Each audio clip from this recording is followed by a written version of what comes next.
मेरे अति प्रियो, प्रभु यीशु मसीह के नाम से अभिवादन करता हूँ। आज हिंदुस्तान में दक्षिण के लोगों के लिए एक विशेष दिन है। पोंगल नाम का एक त्योहार है और कटनी का पर्व इसको कहते हैं।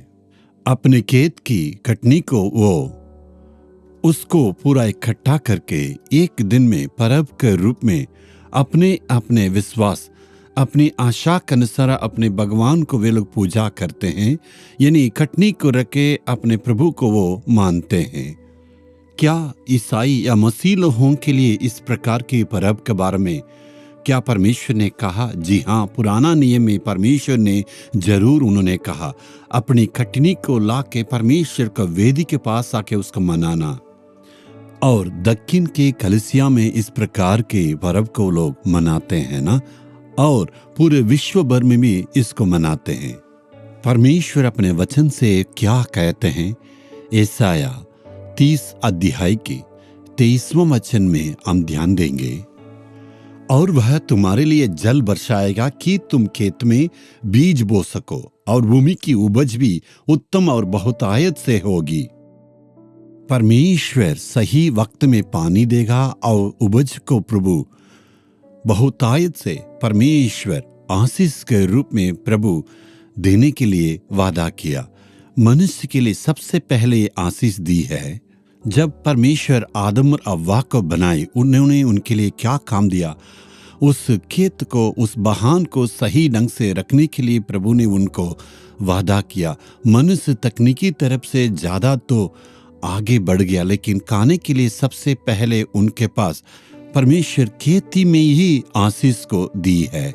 मनुष्य को जीने के लिए धान, अन्न की जो है जरूरत है, खेत में से ही वो आ सकता है। इसलिए परमेश्वर उस खेत में उपज होने के लिए सही ढंग से पानी को देते हैं और रोशनी को भी देते हैं। इस प्रकार मनुष्य का जीने के लिए परमेश्वर ने आशीष को दी है। इसलिए आमतौर से किसान लोग इनकी प्रकृति को द्वारा जो आशीष मिली समझ के वे सूरज को और प्रकृति को पूजा करते हैं। लेकिन हम लोग ऐसे नहीं है। जिसने इस सूरज को सृष्टि की है, जिसने परमेश्वर ने शक्ति दी है, उस परमेश्वर की उस आशीष की सृष्टि के लिए हम परमेश्वर को हम स्तुति करते हैं और खेत के लिए प्रभु को धन्यवाद देते हैं। जो खेतीबाड़ी करते हैं वे किसानों के लिए प्रभु को स्तुति करते हैं। परमेश्वर ने सब काम करने के लिए सबको ताकत दिया, इसलिए परमेश्वर को हम दिल से धन्यवाद देते हैं। परमेश्वर को जो कटनी को दिया है, दिल से हमें धन्यवाद देना।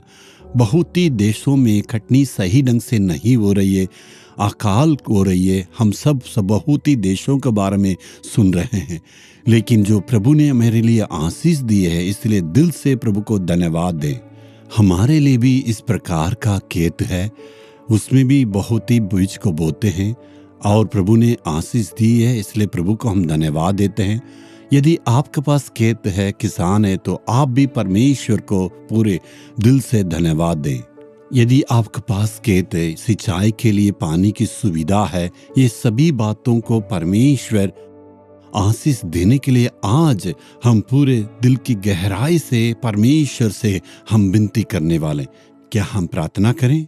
हे पिताजी, तूने हमारे लिए खेतों को दिया है और सारे पानी की सुविधा को दिया, किसानों को दिया, इतनी कटनी में आशीष को दिया है। सारी बातों के लिए दिल की गहराई से आज हम स्तुति करते हैं। और जो कोई प्रभु खेतों में कठिन मेहनत करते हैं और जो भी काम करते हैं, सारे किसानों के लिए उनके मेहनत के अनुसार प्रतिफल को तू देने के लिए आज हम दिल की गहराई से प्रार्थना करते हैं। और जो कोई अपने खेत को रखे हैं और बीज बोए हैं, कटनी के लिए प्रभु इंतजार करते हैं, सारे खेतों में सही ढंग से उपज होने के लिए और सही ढंग से तू पानी देने के लिए मैं आज दिल की गहराई से इनकी सारी आशीष के लिए दुआ करता हूँ। यीशु मसीह के नाम से प्रार्थना मांगता हूँ पिता, आमीन आमीन। Jesus redeem Hindi YouTube channel को सब्सक्राइब करें। सब्सक्राइब बटन पर क्लिक करें और बेल आइकन को भी क्लिक करके हर दिन की नई कार्यक्रमों की जानकारी प्राप्त करें।